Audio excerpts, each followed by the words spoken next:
Many thanks for joining us on News Now on TV360 Nigeria. A Nigerian military base in Kareto, a community in Moba local government area of Borno State, has been attacked by the Islamic State faction of the Boko Haram group. The attack reportedly happened on Thursday night at about 7 p.m. Reports say the insurgents invaded the military formation on motorbikes, shooting sporadically. While the army is yet to confirm the incident or give an official death toll, the Islamic State have claimed responsibility for the attack. The group, in a statement published on its website, claimed its fighters killed no fewer than 20 soldiers. The Islamic State in West Africa, ISWA, a faction of the Boko Haram terrorist sect, has reportedly carried out a number of attacks in the northeast over the last few months. In the wake of these attacks, the Inspector General of Police, Mohammed Adamu, has assigned a new commissioner to head the Zamfara command of the Nigerian Police Force. Usman Nagogo has been directed to replace Zanna Ibrahim, the outgoing police commissioner of the state. This change is coming less than 5 months after Ibrahim was appointed commissioner of Zamfara State in January 2019. Nagogo's appointment takes immediate effect. Zamfara in northwest Nigeria is one of the worst affected in the growing attacks by bandits and insurgents in the region. Just days after its inauguration, President of the Nigerian Senate, Ahmed Lawan, has been speaking on the direction in which he intends to steer the 9th National Assembly. Lawan, while promising a policy of accountability, said top on his priority list is ensuring unity among lawmakers. The Senate leader says he expects members of the National Assembly to speak with one voice and work with one mind for the benefit of all Nigerians. We hope to have a National Assembly that will work optimally and patriotically. We also hope to have a National Assembly that will work with the executive arm of government in a partnership and synergy to ensure that we perform our functions as a government, because we are a single unit. I also foresee a National Assembly that will insist that whoever has a responsibility in government performs that responsibility, because it takes all of us to work together to ensure that no part or nobody is left behind. If there is anyone that is deficient, it will cost the system. So we are going to work very hard. We would like to catch up the lost grounds over the last 4 years. I'm sure we do not perform to our capacity as a National Assembly in the last National Assembly. This time around, we want to perform to full capacity. And by the grace of God, Nigerians will see a difference, positive difference, in terms of delivery of service to our countrymen and women. I want to also assure Nigeria effectively with the executive arm of government to pass the 2019 budget within 3 months. It takes two sides of government to pass the budget in good time. And I'm sure that the executive side of government would like to see a situation where the budget is presented before the National Assembly in a good time, like September or early part of October. And by the grace of God, we in the National Assembly will ensure that we carry out the budget defense, and then we do the remaining part of the processes. And before we leave for Christmas break, the budget would have been passed, and Mr. President would have had the budget before him to sign and assent. The Supreme Court has set aside the judgment of an appeal court that affirmed David Umaru, the authentic lawmaker representing Niger East Senatorial District. The 5-month panel of the court, led by the acting chief, Tanko Mohammed, unanimously ruled that Umaru, who was elected under the All Progressives Congress, was not validly nominated by the party. The panel has now declared Mohammed Sani the authentic candidate of the APC in the Senatorial District. This restores the judgment of the Federal High Court in Abuja, which declared Sani the authentic candidate of the APC for the election. The Apex Court has now ordered the Independent National Electoral Commission, INEC, to issue Sani a certificate of return. Meanwhile, lawmaker representing Abia South, Ayinaya Abaribe, has been named minority leader of the 9th Senate. Abaribe will be assisted by Emmanuel Bachwa from Taraba State, who retained his position as a deputy minority leader. These decisions were reached at a meeting held on Thursday between PDP leaders and PDP senators in Abuja. The party is now expected to formally write to the Senate later today on its decision. The European Union Election Observation Mission for Nigeria's 2019 election will present its final report on June 15 in Abuja.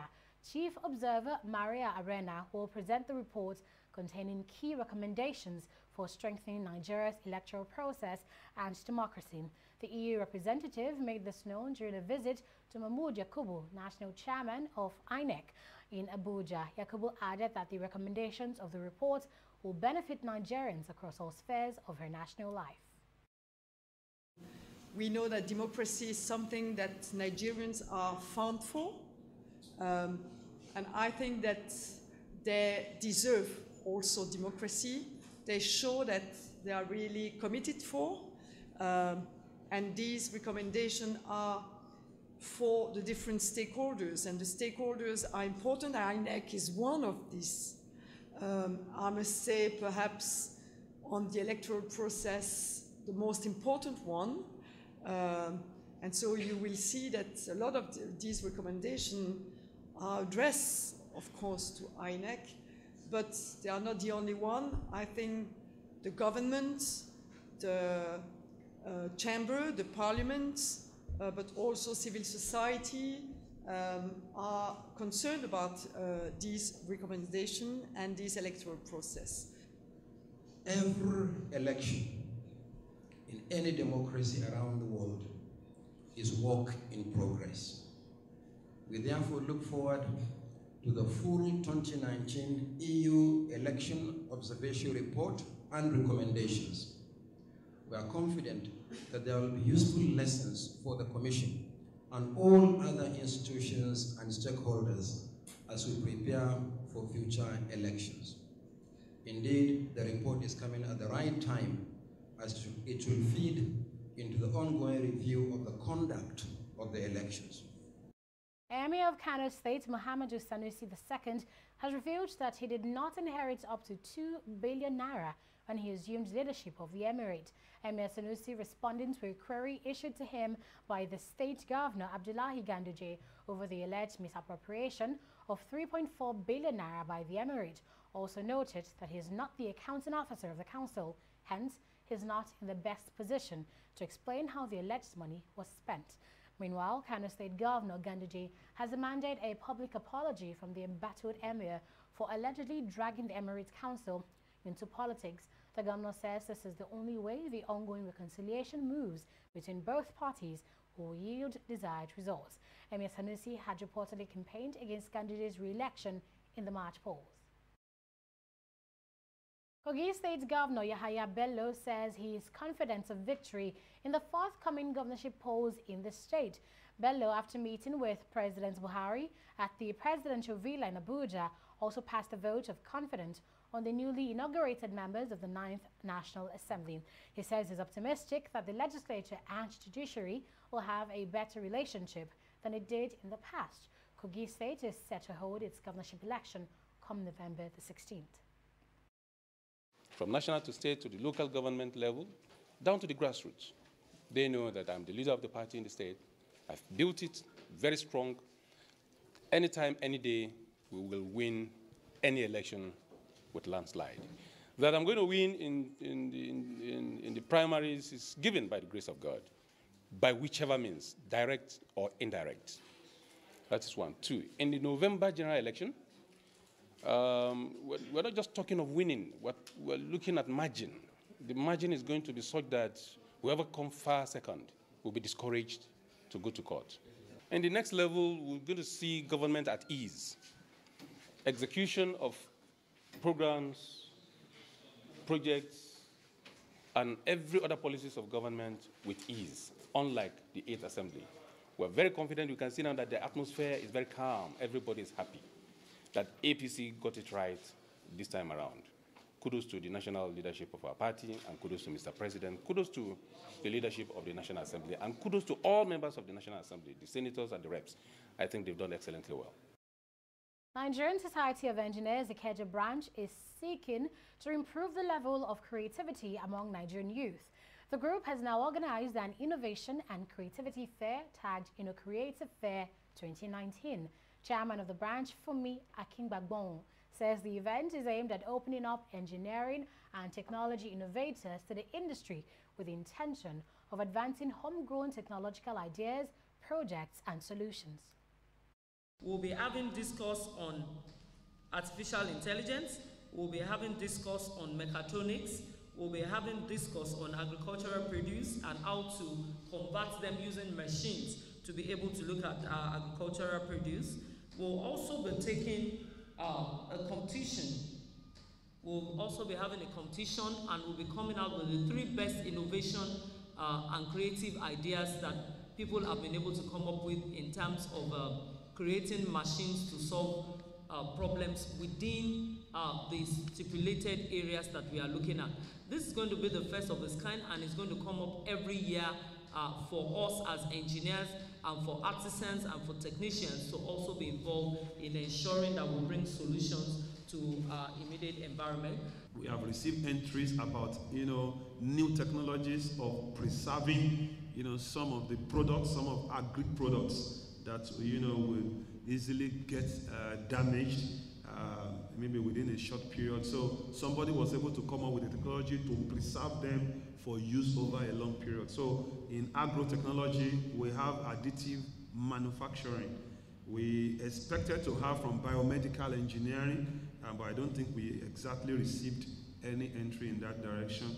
So we have for machine learning, IT security, just like she mentioned earlier, then virtual reality, then distributed energy, artificial intelligence, and mechatronic engineering. And it's business news after this. Do stay with us. In the last 3 years, we have built a multi-purpose center, which is the envy of all in our constituency. And I can tell you that the people who are living there are already enjoying it. Guy, do you think what this man just said is true? See, I seriously doubt. I'm sure it's one of those their silly lies. And wait, do you know there's a way to find out if these things he's saying is true or not? This is the Construct app. It gives people like us a sure way to track implementation of constituency projects. It gives valid and verified information on location of projects, amounts allocated, amount funded, the level of job done, and even the profiles of concerned legislators. You and I can post directly on this app. Are you serious? This is the go-to app if you want to know how our Commonwealth is being expanded by the government. Wow. Let's even see if what this man said is true. Show me. The Construct app is developed by Other People Nigeria with support from USAID and is available on both Google Play Store and Apple Store. And it's true. Of course, I told you.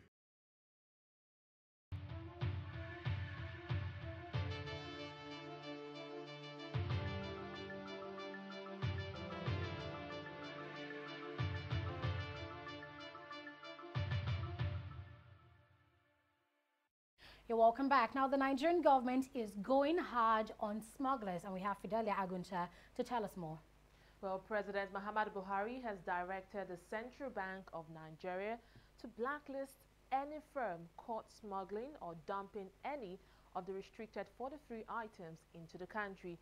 The presidential directive was disclosed by CBN Governor Godwin Emefiele during a meeting with oil palm producers.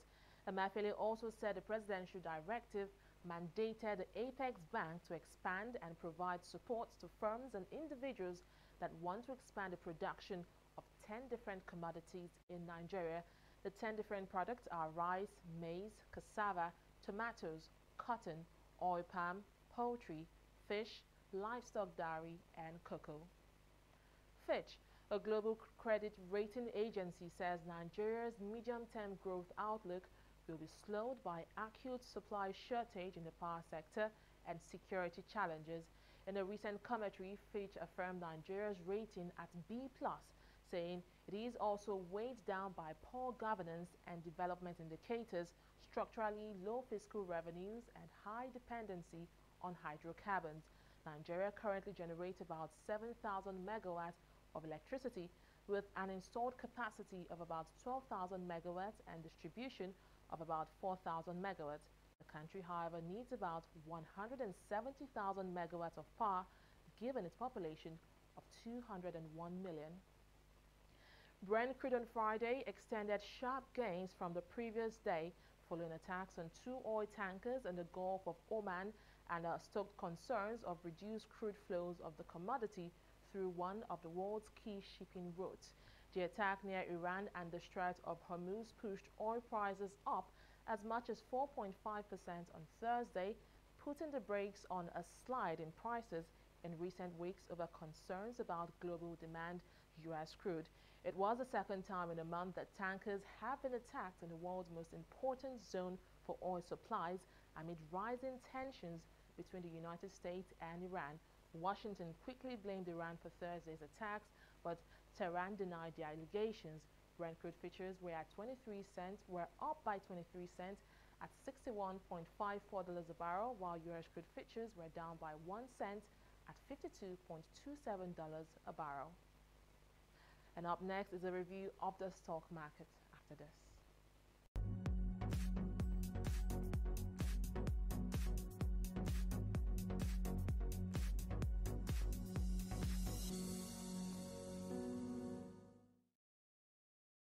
Well, it's a fairy tale ending for the Nigeria Stock Exchange this week as the bulls finally awaken from its protracted slumber. Now, while the bulls were asleep, the bears were busy clawing down the market. The fall, which began on May 30th, crashed the market value by more than 560 billion naira. But gains posted by equities in the insurance, banking and oil and gas index today has brought momentum back to the market. The rise, however, did not extend to the value and volume of shares traded on the floor of the market. Now, unlike the 5.56 billion naira posted yesterday, the value of shares traded today came in at 2.83 billion, a decrease of almost 50%. The volume of trade also dropped by about 100 million shares. Nevertheless, it was another good day for Forte Oil as gains in global oil prices buttered investors' confidence in the shares. Dangote Cement, on the other hand, is making a fresh appearance on the gainers chart after topping the losers table on Thursday. It was also a good day for Nigeria Brewers and MTN Nigeria Limited. On the flip side, Nestle International Brewers, WAPCO, that is Lafarge Africa, and Zenith Bank posted the heaviest loss today. And outside Nigeria, increasing concerns about global growth has pushed the FTSE and Dow Jones into the negative territory. The Nikkei, on the other hand, is rising like a phoenix, overturning losses incurred on Thursday. And that is from the world of business. It's back to Annetta Felix for the rest of the news. Thanks for that update, Fidelia. And indeed, a happy ending for investors on the NSE today. Indeed it is. So we'll take a break here and bring you more news around the world. Do stay with us.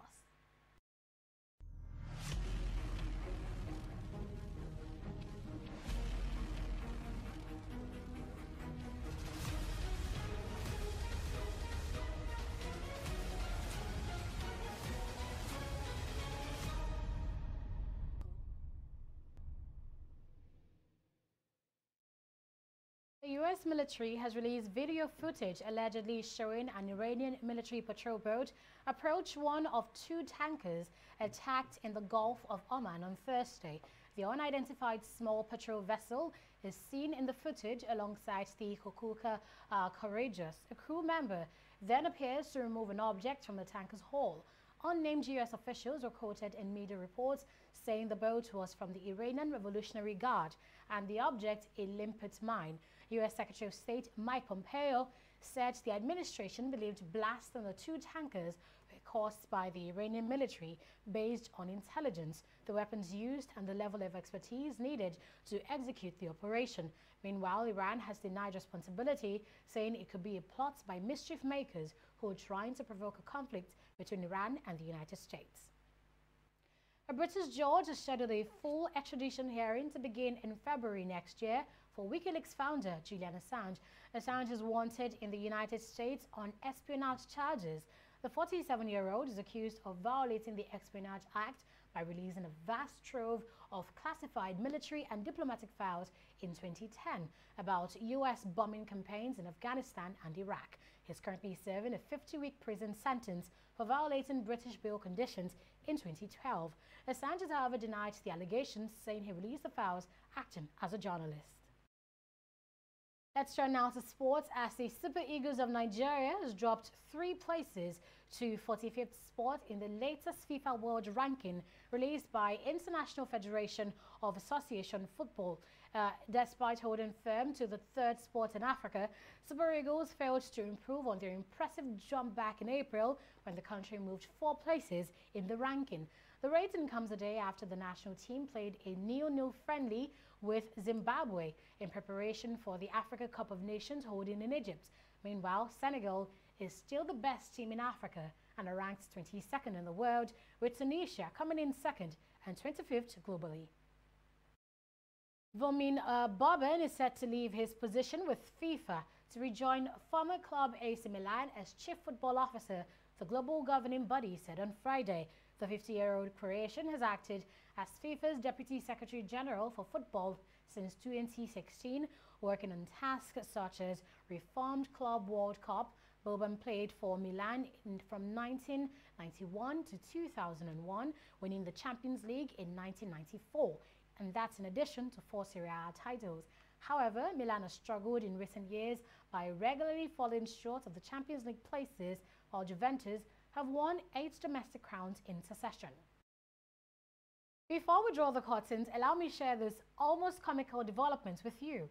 A gorilla has been accused of swallowing 6.8 million naira in the Kano Zoological Gardens. A finance officer in the zoo was quoted as saying the gorilla sneaked into an office and carted away the money before swallowing it. Now, according to the BBC, the incident happened during the Salah celebrations. Meanwhile, the managing director of the zoo, Umar Kobo, has confirmed that the money is missing, saying the issue is being investigated. He says 10 persons, including those on duty, when the money went missing, have been arrested. While many are doubting the authenticity of this claim, a similar incident reportedly happened in Benue State when a sales clerk in the office of the Joint Admissions and Matriculations Board JAM alleged that a snake swallowed 36 million naira kept in a safe. Wow. And that's it from here on News Now on TV360 Nigeria. Many thanks for watching. Do follow us on all social media platforms and catch up on other interesting programs on our website. It's www.tv360nigeria.com. I am Aneta Felix. Bye for now.